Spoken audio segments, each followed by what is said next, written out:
Continuando, hermanos y hermanas, con la misma línea de pensamiento que inició nuestro hermano acerca de nuestro culto especial con el que alabamos a Dios y también reconocemos a las mujeres de nuestra iglesia, les invito a que vayamos al Evangelio de San Lucas, en esta oportunidad el capítulo 8, a partir del versículo 40. Pero no lo vamos a leer de una vez, sino que vamos a ir haciendo mención de algunos versículos que vayamos necesitando en el transcurso de nuestra conversación. Evangelio de San Lucas, capítulo 8, a partir del versículo 40. Primero, unas palabras de oración. Señor, estamos frente a tu palabra y estamos confiados en ti. Te pedimos, oh Dios, que en el nombre de Jesús tú mires nuestros corazones y que tú permitas que podamos en este día hacer la interpretación de tu palabra que tú quieres para tu pueblo. Muchas gracias en el nombre de Jesús. Amén. Los primeros versículos dicen que cuando Jesús volvió, es decir, acuérdense que si ustedes miran los versículos anteriores, van a ver que Jesús había regresado del encuentro con el endemoniado gadareno que tenemos en el versículo 26. Y siguiendo esta misma línea, entonces el versículo 40 dice que cuando él volvió, una multitud le recibió con gozo, porque le esperaban. Entonces vino un varón llamado Jairo, que era el principal de la sinagoga. Postrándose a los pies de Jesús, le rogaba que entrase en su casa, porque tenía una hija única, como de 12 años, que se estaba muriendo. Aquí, en esta primera parte del texto, es importante destacar cómo dos situaciones de dos familias, precisamente encabezadas por dos mujeres, necesitan de la intervención de Jesús. Cuando digo encabezada, me refiero a que son dos situaciones más bien protagonizadas por dos mujeres. En el primer caso, que es el primero que tenemos aquí, cuando Jairo viene a Jesús y le habla acerca de su hija, fíjese que él dice que esa hija tenía 12 años y que se estaba muriendo. Pero cuando ustedes siguen leyendo el texto, se van a dar cuenta que más adelante hay una mujer que tiene también 12 años padeciendo de un flujo de sangre. Es decir, la misma edad que tenía esta hija de Jairo, esos mismos años lo tenía la mujer padeciendo del flujo de sangre. Pero ocupémonos un momentito de la situación de esta niña y de Jairo. Lo primero es que el texto enfatiza en que él, teniendo autoridad, porque dice que era principal de la sinagoga, no pudo resolver su situación. Lo que nos recuerda que los poderes, los títulos, las posiciones no siempre son suficientes para solucionar las situaciones de la vida. Este hombre, a pesar de esa posición que tenía, es decir, un principal de la sinagoga, un líder en la comunidad, está en una situación tan difícil que incluso tiene que postrarse a los pies del hombre que seguramente sus semejantes le habían dicho que no era pertinente postrarse. Sin embargo, cuando llegan los momentos de necesidad, dice la gente que hasta la vergüenza se pierde. Y básicamente cuando la necesidad tiene que ver con algún familiar tan cercano como es el hijo. Y en este caso, este hombre, dice el texto bíblico, que su hija de 12 años estaba muriendo. Una situación en la que se ve que humanamente hablando no había esperanza. Pero cuando no hay esperanza, entonces el poder de Dios se hace manifiesto. Y eso no quiere decir que Dios necesariamente espera que no haya esperanza para entonces Él lucirse con su poder, como a veces se quiere hacer ver. No, es que muchas veces nosotros mismos somos los que vamos a Dios cuando ya no nos queda ningún otro tipo de esperanza. después que se han tocado todas las puertas y después que hemos hecho todo lo que creímos que humanamente se podía hacer. Así que este hombre llega a donde Jesús con esta situación. Ahora, dice a partir de este mismo versículo 42 que mientras iba, la multitud le oprimía. Y aquí entonces entra al escenario otra persona, como les dije, la mujer que había estado por mucho tiempo padeciendo de un problema. Dice el versículo 43, pero una mujer que padecía de flujo de sangre desde hacía 12 años y que había gastado en médico todo cuanto tenía y por ninguno había podido ser curada, se le acercó y le tocó el borde de su manto, y al instante cesó o se detuvo el flujo de su sangre. Mientras él iba a casa de Jairo, es curioso que tiene tiempo él para detenerse a prestar atención a la situación de una mujer que, como ya indicamos, tenía enferma los mismos años que tenía de edad la hija del principal de la sinagoga. Ahora, la actitud de la mujer es una muestra de fe, porque primero hay que prestar atención al problema que ella tenía, un flujo de sangre, y la sangre fuera del cuerpo y sobre todo en una mujer era considerado como algo sumamente inmundo.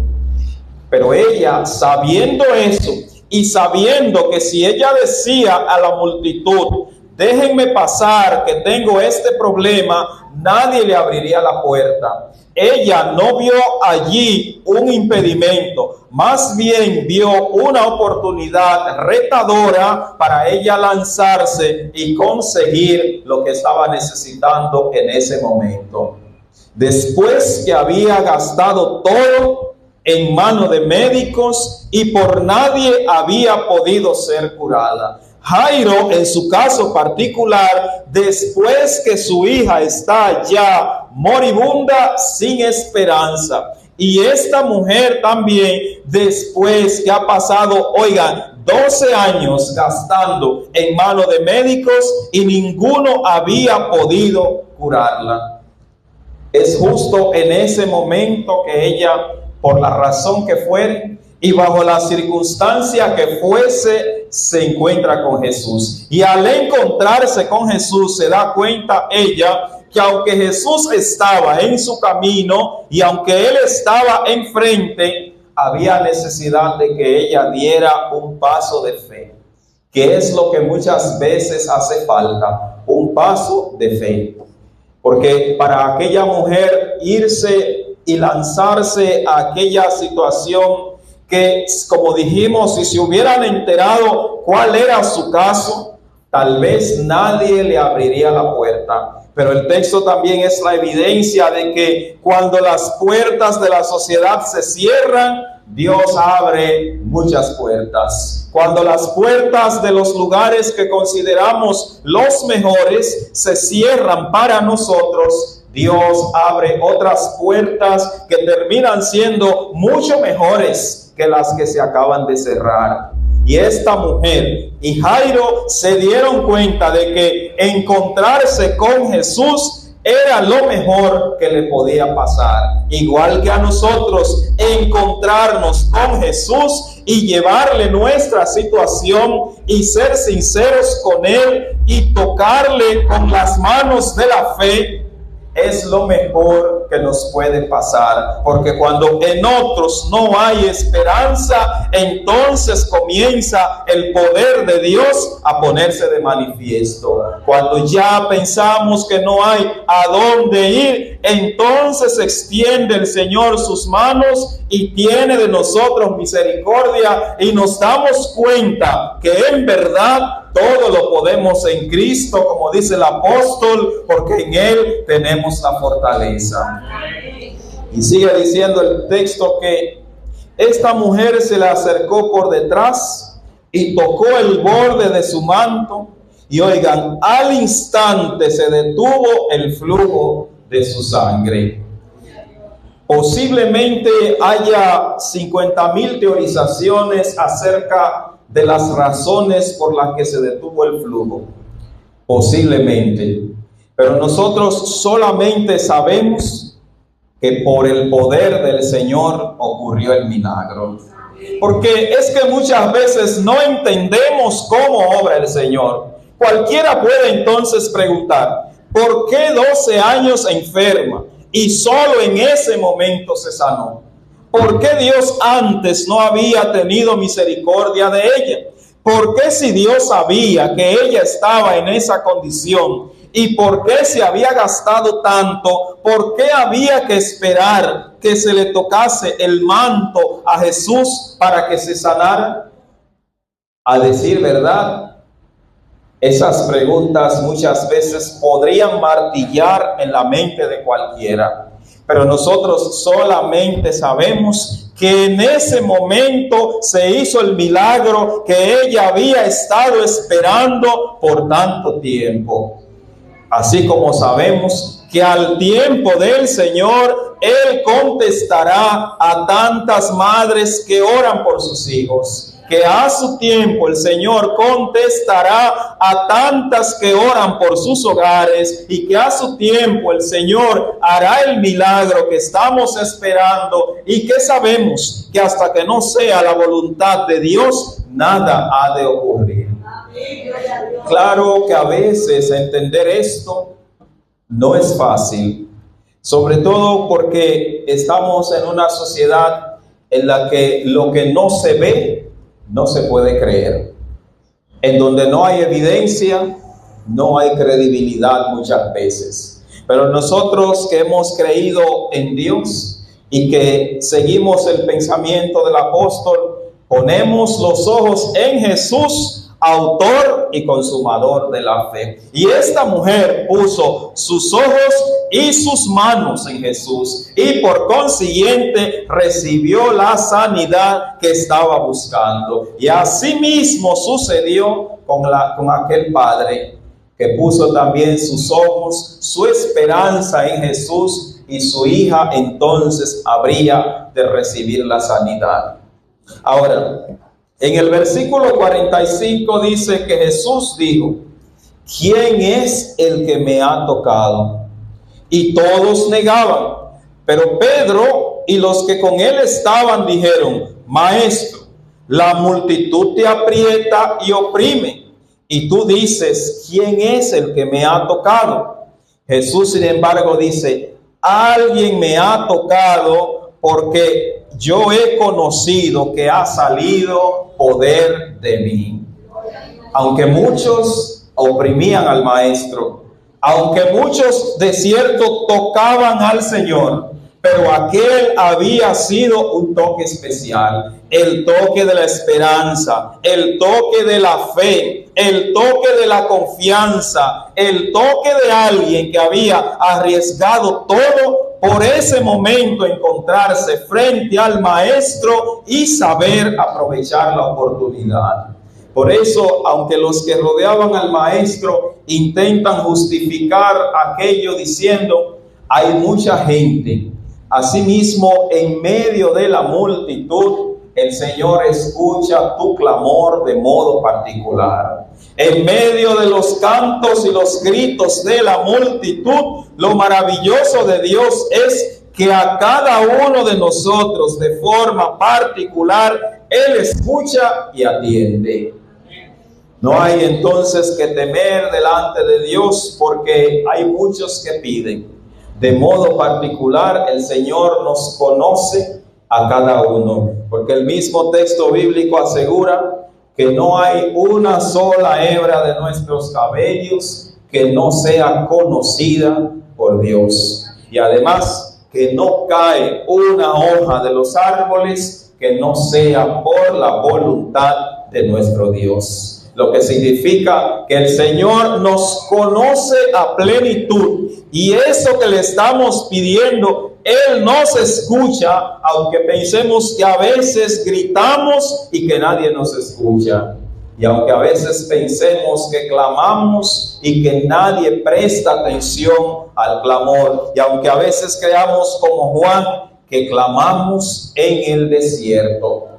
Por eso, aunque dice Pedro y los demás que el toque había sido un toque ordinario, Jesús dice, no es un toque ordinario. Alguien de modo particular se ha acercado y me ha tocado, porque yo he sabido que ha salido poder de mí. Gloria a Dios. Así como el Señor también nos dice, alguien de modo particular ha clamado, alguien de modo particular ha orado, alguien de modo particular ha presentado alguna situación delante de mí. Y esta mujer, que había sido arriesgada hasta este momento, llega a esa circunstancia en la que dice, para todo perdido, algo ganado. Si hasta aquí nada he perdido, y entonces su respuesta es, fíjense, dice el 47, que cuando la mujer vio que no había quedado oculta, vino temblando y postrándose a sus pies, le declaró de todo lo que había pasado. Y entonces Jesús le dijo, hija, tu fe te ha salvado, ve en paz. A toda esta, hermanos y hermanas, dos cosas hay que detallar en esta parte del texto. La mujer es capaz de reconocer que lo que había pasado había sido por el poder del Señor. Por eso ella se da cuenta de que por tanto tiempo no había permanecido oculta a los ojos de Dios y que tampoco en ese momento podía ocultarse. Y por eso ella es capaz ahora de en medio de la multitud decir, maestro, yo he sido que te he tocado.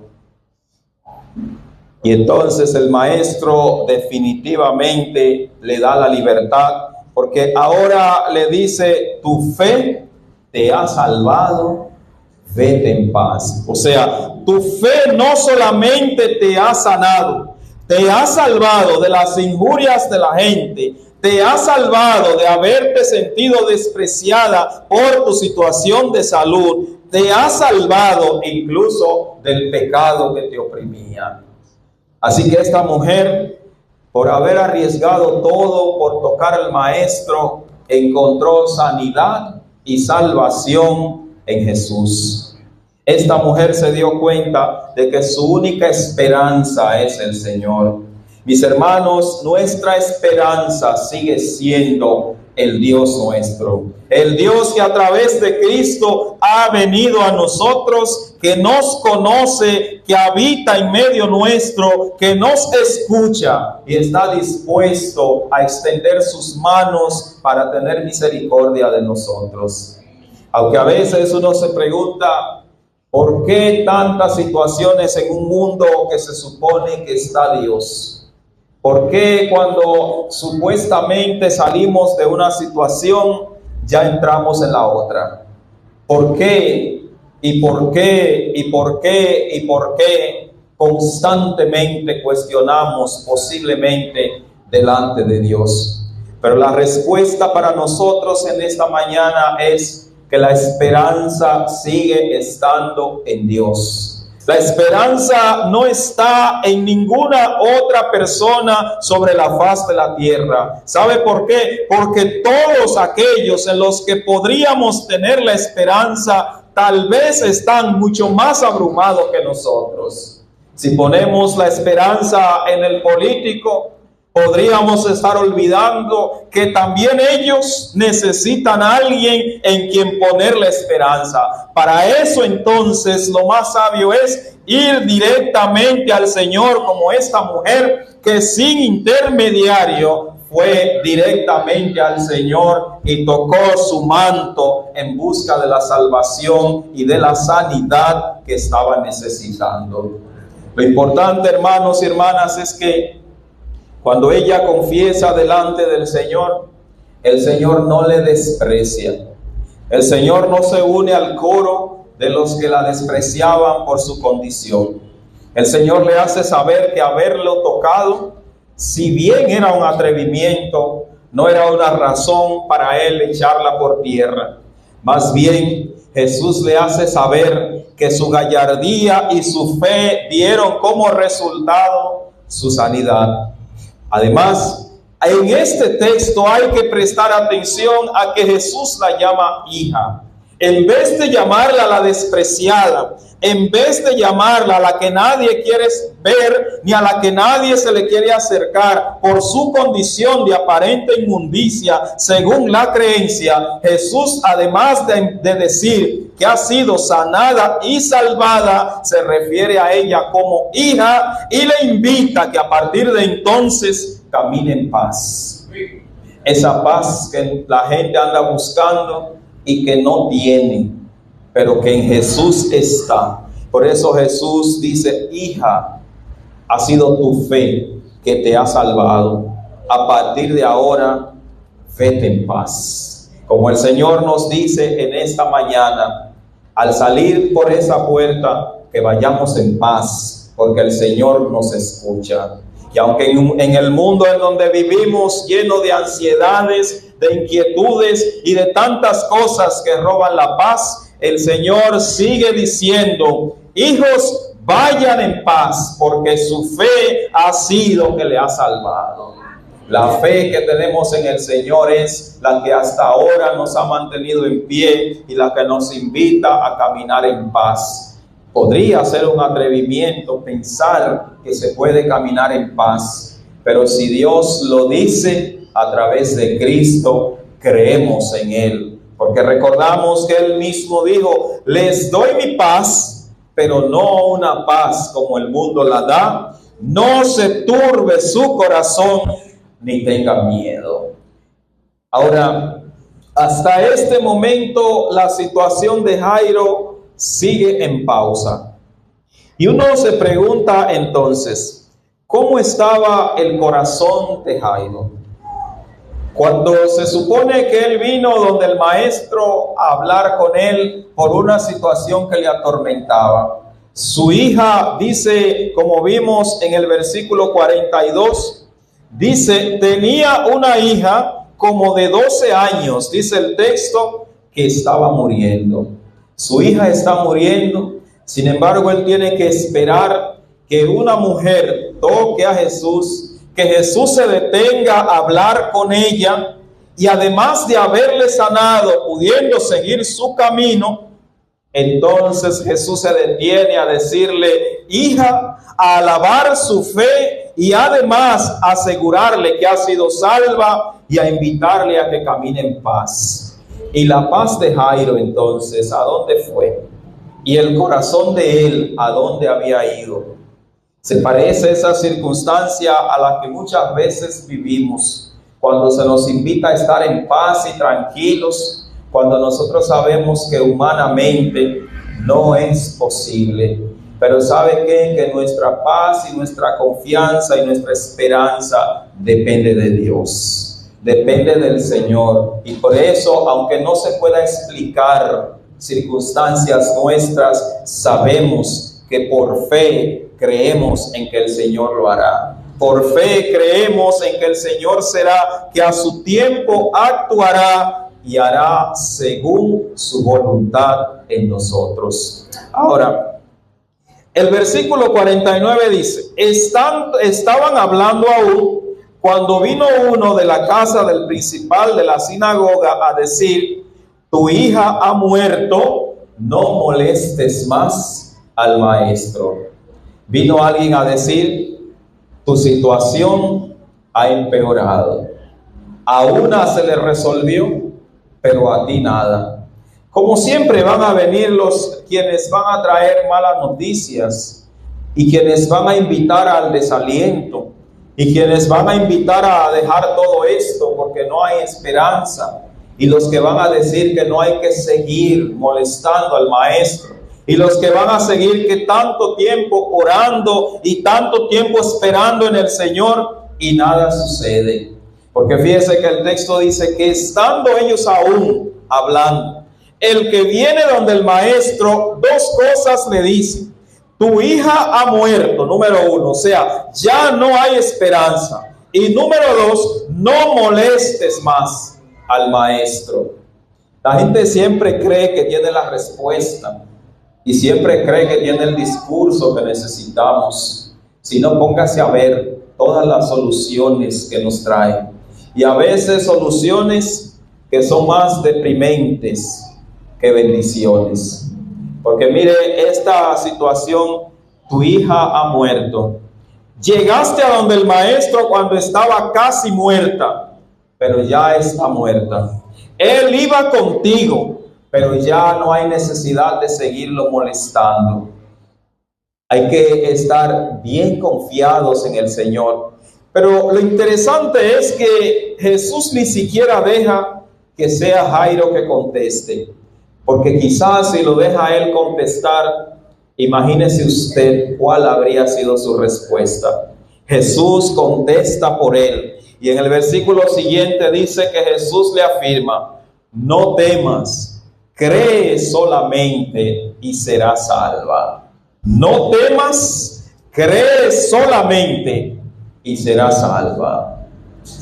Porque hay situaciones en las que a nosotros solamente nos queda creer en el Señor, esperar en el Señor. Por eso Jesús invita: no creer, no temas, no tengas temor. El mismo que le dijo a la mujer: ve en paz, continúa su discurso diciendo a este hombre que se le trajo la mala noticia: no temas, no tengas temor. Y de seguro que el Señor en esta mañana nos dice a cada uno: no teman, crean solamente que el Señor hará. De seguro que el Señor, de modo particular y en nuestras diversas circunstancias y en nuestras situaciones particulares, nos dice: no teman, crean solamente que en el nombre del Señor y a su tiempo el Señor lo hará. Sigue diciendo el texto que cuando llegaron por fin a la casa, Jesús entra con Pedro, con Jacobo y Juan, y con el padre y la madre de la niña. Y allí la escena era grotesca. Todos lloraban, hacían lamentaciones y decían que ya no había nada que hacer. Como a veces yo pienso que está el mundo, que la gente en el mundo piensa que todo se va a la deriva. Y por donde quiera que usted mira, la gente dice: no hay nada que buscar. Y la gente dice: no hay esperanza. Pero cuando Jesús llega, dice: no lloren, no está muerta, sencillamente duerme. No lloren, no está muerta, sencillamente duerme. Y uno se pregunta: ¿por qué? Si se le había dicho a Jairo que su hija murió, Jesús afirma que duerme. ¿Es verdad que no estaba muerta? ¿Es cierto que dormía solamente? En verdad, la niña estaba muerta, pero ante Dios, incluso la muerte no es más que un sueño. Porque lo que para nosotros es imposible, para Dios es posible. Lo que para nosotros no se puede entender, para Dios sí es posible. Lo que para nosotros está todo acabado, entonces es cuando se extiende la mano de Dios a favor de nosotros y tiene misericordia. Cuando nosotros creemos que está todo perdido, entonces en el Señor está la fortaleza. Cuando creemos que ya no hay a dónde acudir, están los brazos abiertos de Dios a favor nuestro. Jesús entonces clama y dice a la niña: muchacha, levántate. Y al instante su espíritu volvió e inmediatamente se levantó, y él mandó que se le diese de comer. Y finalmente sus padres estaban atónitos, pero Jesús le mandó que a nadie dijesen lo sucedido. Hermanos y hermanas, dos situaciones de la vida que no son ajenas a circunstancias nuestras, a circunstancias del mundo actual. Pero así como las circunstancias son las mismas, asimismo Dios sigue estando en el mismo lugar. Cristo sigue estando en medio de su pueblo, por lo que podemos seguir esperando en Él, por lo que podemos seguir confiando en Él y sabiendo que si confiamos en su voluntad, a su tiempo el Señor hará la obra. Podemos seguir esperando en Él, sabiendo que Él no nos ha dejado. Hermano, que el consejo del Señor para nosotros en este día siga con nosotros, no solo hoy, no solo esta semana, sino siempre. Vayan en paz, no teman, que a su tiempo y en su manera el Señor va a actuar. ¿Significa eso que no hagamos nada, que no extendamos las manos, que no nos ocupemos de nada? Para nada. Al contrario, significa gestionen en paz, gestionen, hagan sabiendo que el Señor va a dirigir sus manos, sus pies, sus palabras, pero háganlo en paz, que a su tiempo el Señor va a responder. Que no entenderemos, que no entendemos cómo, pero el Señor sí lo sabe. Que no sabemos cómo, pero tenemos la fe puesta en el Señor. Y cuando obramos por fe, no buscamos razones, sino buscamos estar seguros de que nuestra fe esté puesta absolutamente en el Señor. Muchas gracias te damos, Señor. Gracias por tu palabra, que es para nosotros vida en abundancia. Te pedimos que nos permitas siempre confiar en que tú obrarás a favor nuestro. Muchas gracias en el nombre de Jesús. Amén.